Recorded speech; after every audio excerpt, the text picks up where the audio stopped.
Halo teman-teman, apa kabar? Welcome back to my channel. Di video kali ini kita akan melanjutkan tutorial React.js.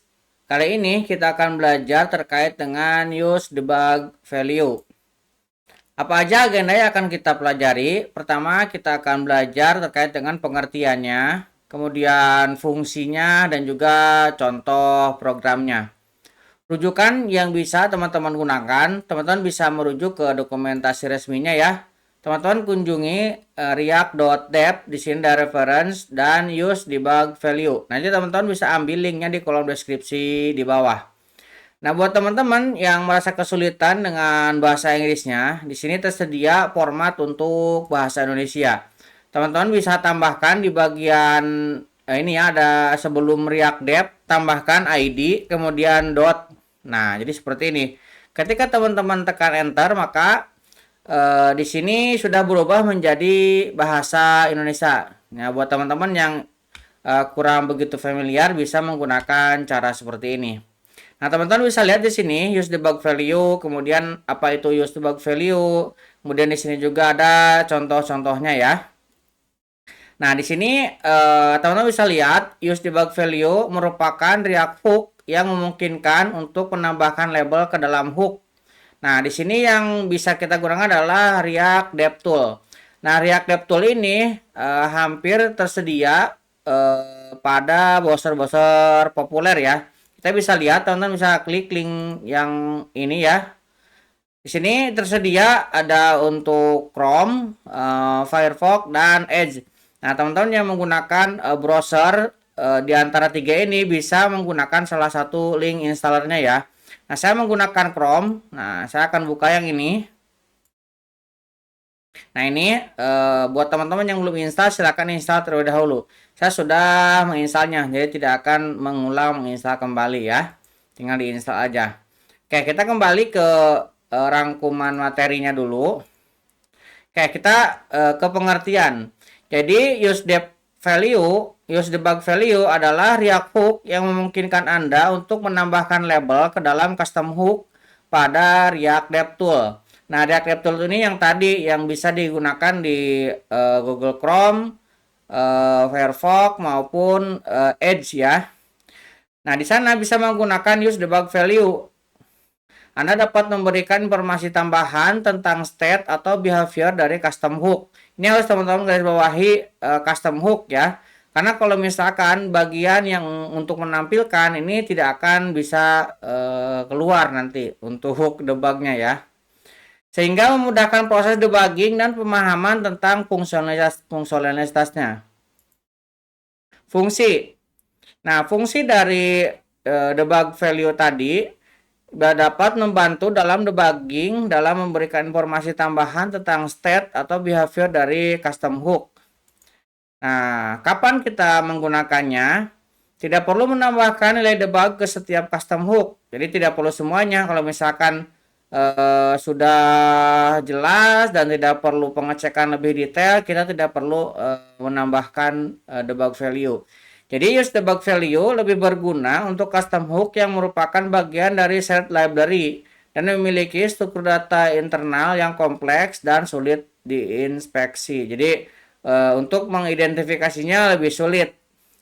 Ingatlah bahwa use debug value membantu memberikan konteks yang lebih baik pada custom hook, terutama ketika hook tersebut memiliki logika internal yang kompleks. Jadi tidak harus selalu menggunakan debug value ini, gunakan sesuai dengan kebutuhan saja. Nah, perintah dasarnya seperti apa? Kita bisa gunakan use debug value, kemudian di sini ada dua parameter, ada value dan juga format. Nah, format ini sifatnya opsional, bisa kita tambahkan ataupun tidak. Nanti kita akan coba contohkan bagaimana kita menggunakan use debug value untuk label dan juga untuk format nilai. Nah, kedua ini sering digunakan ketika kita melakukan pengecekan. Oke, sekarang kita akan coba untuk membuat contohnya. Sekarang silakan teman-teman buka lagi terminalnya. Kita akan menggunakan Neovim untuk codingnya ya. Nah, saya sudah memiliki folder React.js. Kita akan membuat projectnya menggunakan Vite. Pastikan teman-teman sudah menginstal Node.js ya. Nah, saya menggunakan Node.js versi 20.12. Kemudian untuk read-nya saya akan menggunakan Yarn. Nah, Yarn yang saya gunakan adalah versi 1.22.19. Oke, kita akan create project-nya dengan menggunakan perintah yarn create yang ini ya. Nah, kemudian kita akan buat nama project-nya. Kita akan gunakan use debug value. Nah, kita tinggal enter, kemudian kita pilih di sini projectnya adalah React, kemudian kita pilih JavaScript. Oke, kita masuk ke dalam foldernya use debug value-nya. Saya akan clear screen, kemudian di sini saya akan duplicate Ctrl Shift T supaya ke sini ya. Nah, di sini saya akan install dependensinya. Oke. Saya akan coba jalankan, saya akan ketikkan yarn dev seperti ini.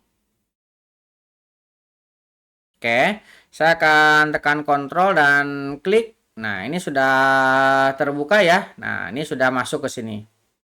Berarti project React kita sudah berjalan.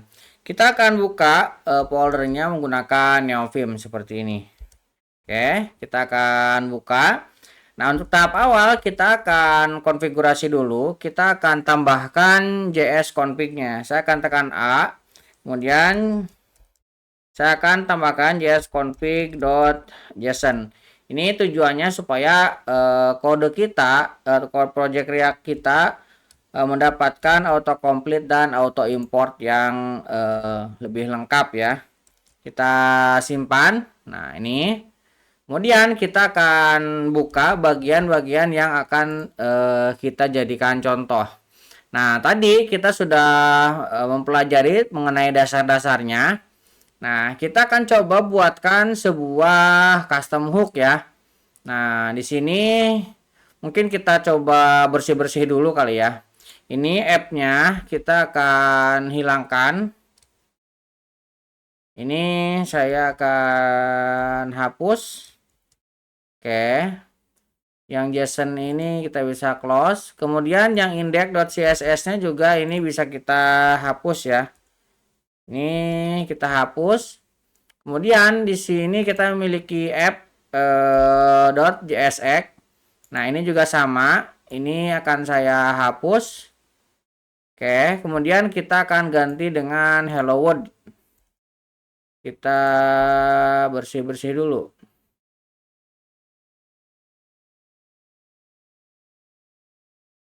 Ini kita hapus, ini kita hapus, ini juga kita hapus. Oke. Saya akan tambahkan di sini sebuah heading 1 hello world ya.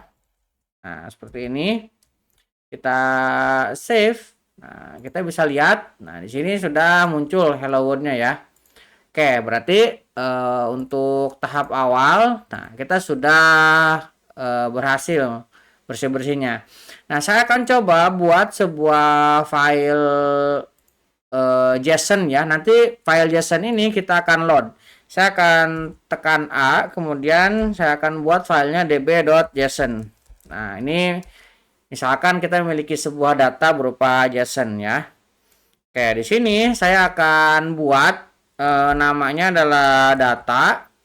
Nah, data ini berupa objek JSON, memiliki atributnya nama, misalkan ya saya akan gunakan nama, kemudian di sini saya akan isi dengan pojok kode.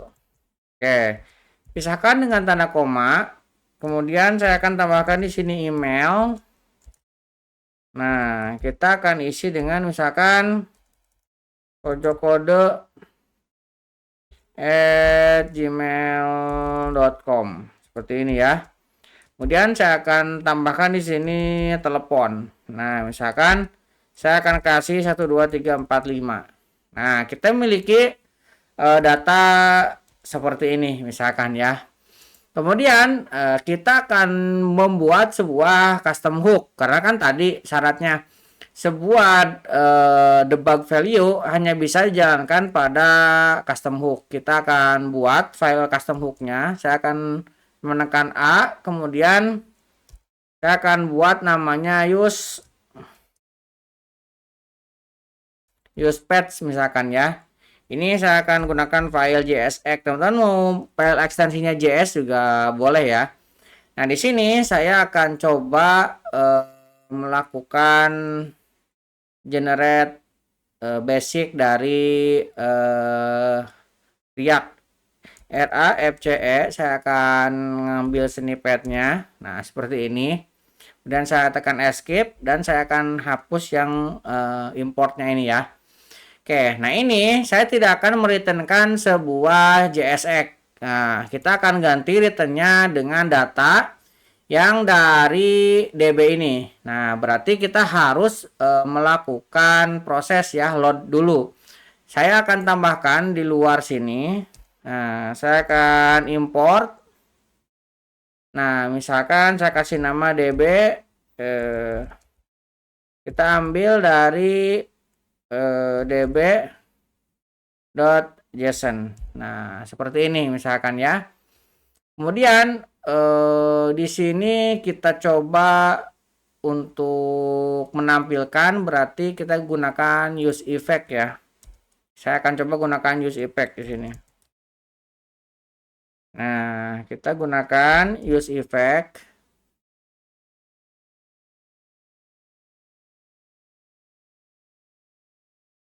Nah, use effect-nya ini belum kepanggil ya importnya. Kita bisa tambahkan. Nah, di sini bisa kita import langsung seperti ini. Tuh, jadi dia langsung muncul ya. Kemudian di dalamnya saya akan coba untuk ngeload. Nah, kita akan buat sebuah state untuk datanya. Jadi di sini saya buat cons dulu ya. Buat sebuah cons data. Ini set data. Nah, ini adalah sebuah state. Kita gunakan use state. Berarti use state-nya kita bisa gunakan yang ini. Nah, kita gunakan defaultnya objek kosong seperti ini. Oke. Nah, dalam use effect-nya saya akan set data di sini. Set data. Nah, set data saya akan ambil dari ini. Kemudian kita akan ambil dari DB. Nah, DB ini tadi memiliki namanya data. Kita akan ambil db.data ke sini ya. Nah, di sini kita tambahkan sebuah array supaya sekali ketika load pertama kali dia langsung ambil ya. Nah, di sini returnnya kita akan ganti bukan sebuah JSX, tapi kita akan ganti dengan data ya. Nah, berarti di sini kita returnkan data. Oke. Saya akan save terlebih dahulu. Nah, ini adalah sebuah custom hook. Nah, kemudian custom hook ini kita akan panggil ke app ini. Nah, kita tadi kan memiliki app.jsx ini ya. Nah, di dalam app-nya kita akan panggil datanya ke sini. Saya akan buat sebuah konstanta data, misalkan dt ini ya. Ini kita akan ambil dari use fetch custom hook yang tadi kita buat. Nah, kita panggil ke sini. Oke. Kemudian dari data ini saya akan buat sebuah konstanta data. Kemudian di sini ada set data. Nah, ini kita gunakan use state. Ini juga kita buat sebuah objek kosong. Saya akan buat use effect. Nah, saya akan ambil importnya langsung seperti ini. Kemudian saya akan membuat sebuah arrow function seperti ini. Saya akan set data. Nah, kita akan ambil dari dt. dt itu ya. Oke, kemudian ini kita akan load ketika ada perubahan pada dt-nya. Nah, seperti ini. Use state-nya ini belum ke import. Use state. Nah, ini datanya belum kita pakai. Nah, hello world-nya ini kita bisa ambil di sini ya. Saya akan gunakan ul, kemudian li, kita gunakan li aja. Nah, di sini saya akan ambil data dot nama. Tadi kita memiliki nama ya. Kemudian saya akan duplikat 2 kali ya. Ini tadi memiliki email, kemudian telepon. Oke, kita save. Kita lihat. Nah, ini sudah muncul ya. Nah, ini sudah muncul. Kalau misalkan kita coba tambahkan CSS-nya lah sedikit lah ya. Ini di app.css ini masih polos. Saya mau tambahkan sedikit untuk stylingnya. Nah, kita hilangkan aja ini list stylenya. Oke, saya akan close lagi. Data sudah muncul ya. Nah, kalau misalkan sekarang kita debug, kita inspect. Nah, tadi yang sudah kita install adanya di sini, ada komponen, kemudian profiler muncul ini. Kita akan klik yang komponen. Kemudian kita klik yang app. Nah, di sini untuk fetch-nya ini state-nya ini ya. Nah, baru pojok. Nah, kita bisa tambahkan debug di sini. Ini kan baru ada 1, 2 dan efeknya. Kita akan coba tambahkan ya. Nah, tadi custom hook-nya yang ini. Nah, dalam custom hook-nya kita coba tambahkan misalkan online. Nah, saya akan tambahkan di sini sebuah konstanta, misalkan is online sama dengan true. Nah, misalkan ini contohnya kita ada sebuah kondisi, ini online-nya true atau tidak. Nah, kita akan coba menampilkan sebuah label. Nah, ini saya coba di sini tampilkan sebuah label. Berarti di sini set debug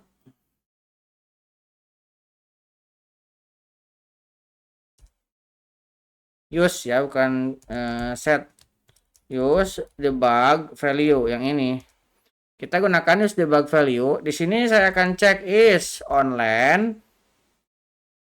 Nah, kita akan gunakan ini. Online, offline. Kita save. Nah, online offline ini kita bisa lihat di sini. Kita klik lagi, lihat di sini ada fetch.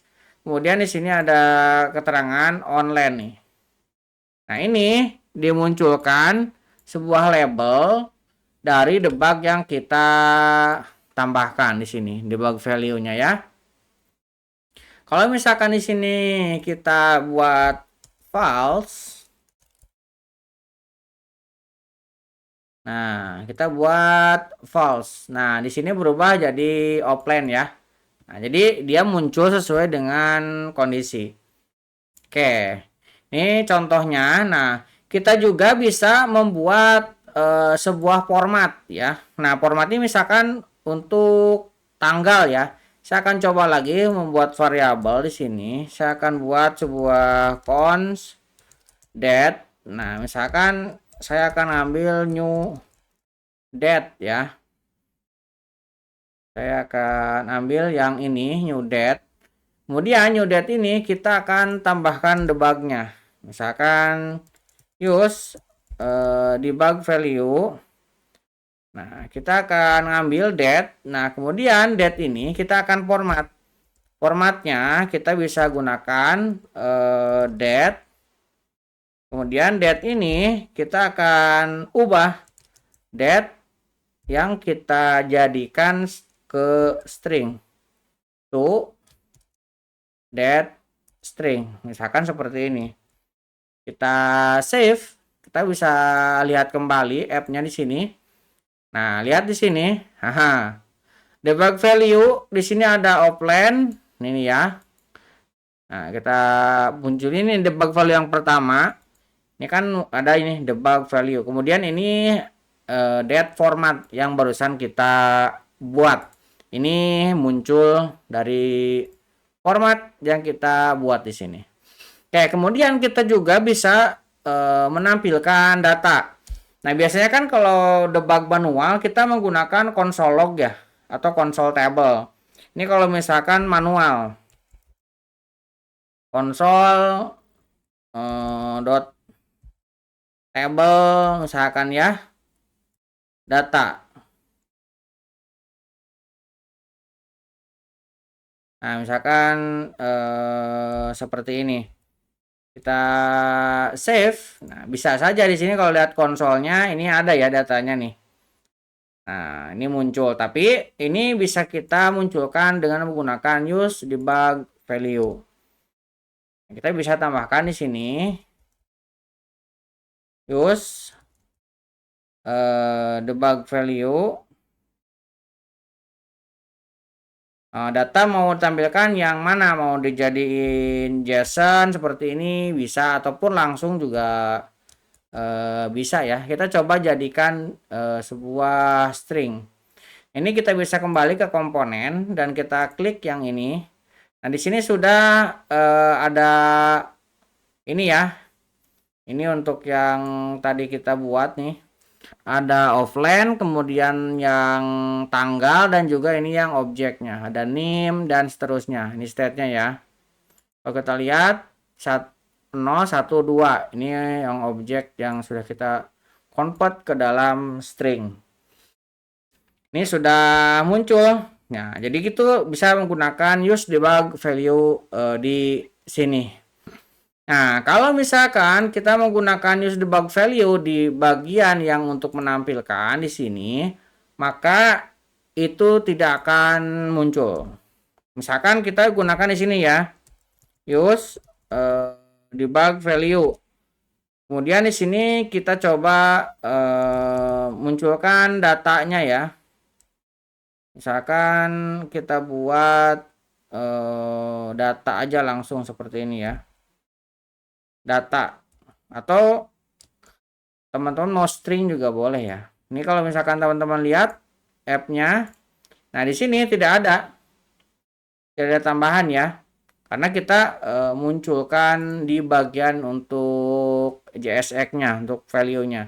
Atau misalkan ini kita ubah nih, misalkan in contoh debug value tidak muncul, misalkan ini ya. Ini untuk label kita tampilkan di sini. Nah, kalau misalkan kita lihat di sini, ini tidak akan ada yang muncul, debug value-nya tidak ada. Yang terakhir adalah yang objek yang kita convert ke dalam string. Nah, kurang lebih seperti itu ya, menggunakan use debug value. Jadi use debug value kita bisa gunakan pada custom hook. Custom hook contohnya di sini use fetch ini. Jadi kita bisa menggunakan di sini untuk mendebug bisa label, bisa format, ataupun objek kita bisa gunakan di sini.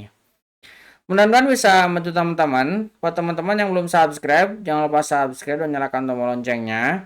Sampai ketemu di video selanjutnya.